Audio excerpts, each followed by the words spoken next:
Hey guys, it's Tina from my homesteading project, and this is a video response for Buckrun11's August Prepper Challenge. And the challenge this month was to talk about food preservation. And so I thought I'd go through and show you how I got started and what kind of supplies I've got. When I very first started when I very first started food preservation, I started with a dehydrator. Now this is not it. I started with a very inexpensive Ronco food dehydrator that would take several days to dry things, but it does work. And that is what I used for many years. And you can dehydrate just about anything, meats, fruits, vegetables, your herbs and spices, all that kind of stuff you can do in a dehydrator. Now this one I just got in the mail 2 days ago, and I'm very excited to start using it. And it did come with, of course, the instruction manual with some recipes, and it also came with a book on how to dry foods. So if you have a little extra cash, I got this on Amazon, and it is the, let's see, Nesco Garden Master. And this can actually, it has a strong enough motor, it can be expanded up to 30 trays. So I'm really excited to try that out. So that was the first way that I preserved foods. And I would dehydrate and put them in jars or in Ziploc bags and kept things that way. Then I moved on to my food saver. And actually I got my food saver about the same time I started water bath canning. But the food saver is great for vacuum sealing stuff. I had a garden and I wasn't brave enough to start pressure canning yet, so this came in handy for a lot of vegetables and things that you can't water bath can. I could freeze them and put them in the freezer.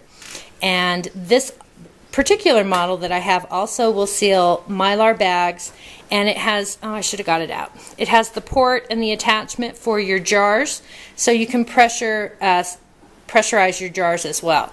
So that's really handy for food storage if you want to put dehydrated items in a bag and save them on your shelf for food storage or for using in the freezer. So that's really handy. At the time I got my dehydrator, or my vacuum sealer, I can't even think today, I also got my water bath canner. Really great for jams, jellies, fruits, tomatoes, any high acid foods are really great for the pressure canner. And that was where I kind of got started on canning, and I really, really loved it. So I have moved on to my pressure canner, and this is a Presto weighted gauge canner, and it's a 23 quart, so I can fit 7 quart jars in there, or I can't remember, I think it's 19 pint jars.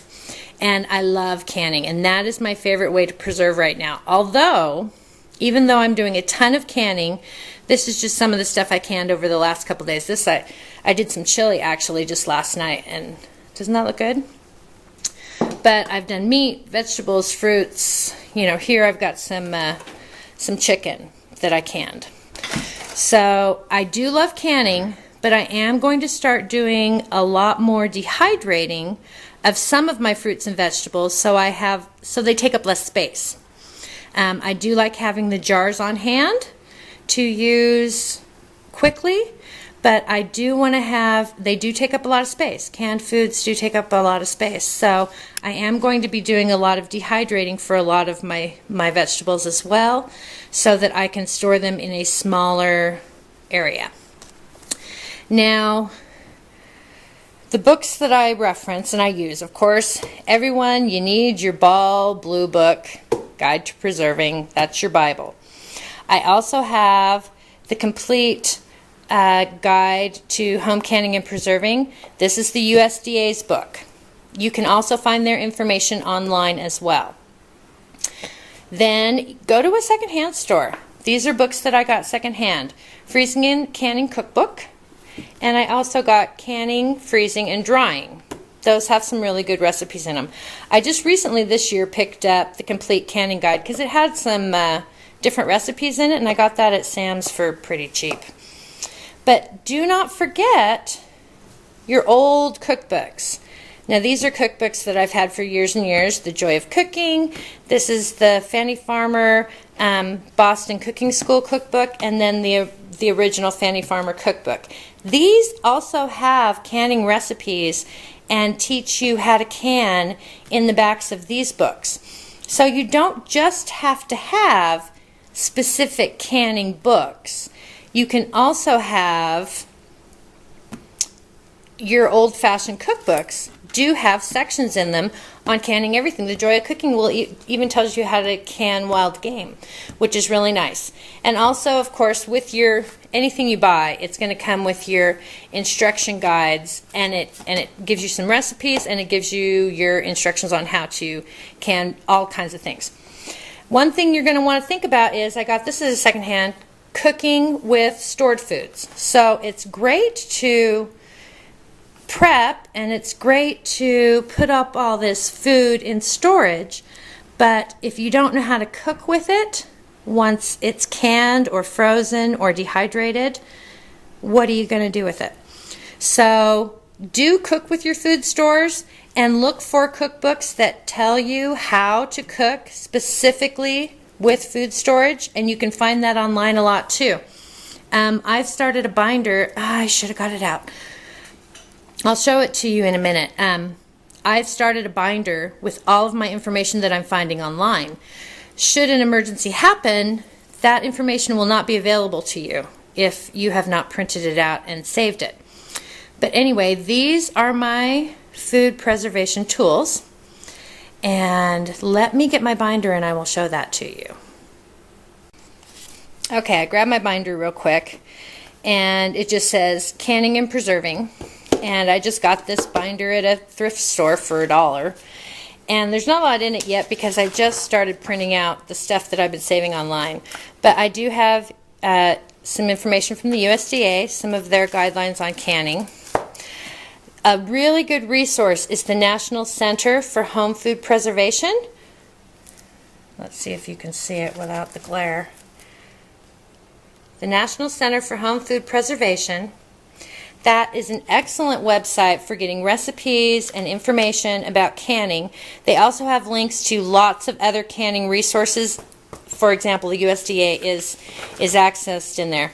So I just keep information about different canning techniques and different recipes, and I've been doing research on canning butter and milk, which I'll show that in a later video.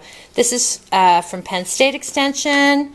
This is a whole research paper that I studied on botulism.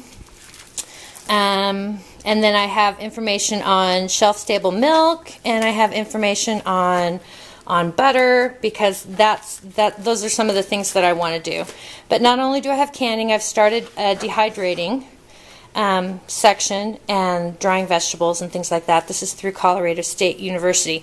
But there's a lot of information online for canning and food storage and food preparation, but I do recommend that you print it out. And I do have another binder that's for, preparedness, and that's a separate binder. But this is just for the canning and the preserving, and freezing is pretty basic. But I recommend that you print out your information, keep it in a binder so that you have access to it all the time. But anyway, so there's my challenge response. Those are all the different ways I pretty much do everything to preserve my food. But if you think that you can't can, you can. You really can. If just because you don't have a big garden, you can go to a farmer's market and get produce there. If you don't raise animals, this chicken that I canned came from Sam's Club. I bought a 10-pound bag of boneless, skinless chicken breasts for a little less than $20, and I got 9 pint jars of chicken that I put on my shelf. So you don't have to grow it yourself. You can. There are alternatives. I mean, over here I've got some dry beans that I canned up. So you can. There's all kinds of ways that you can build up your food storage and your preps, and you don't have to even grow it yourself. So anyway, I hope that encourages you. I hope that helps. And you guys have a great afternoon, and we will talk to you later. Thanks. Bye-bye.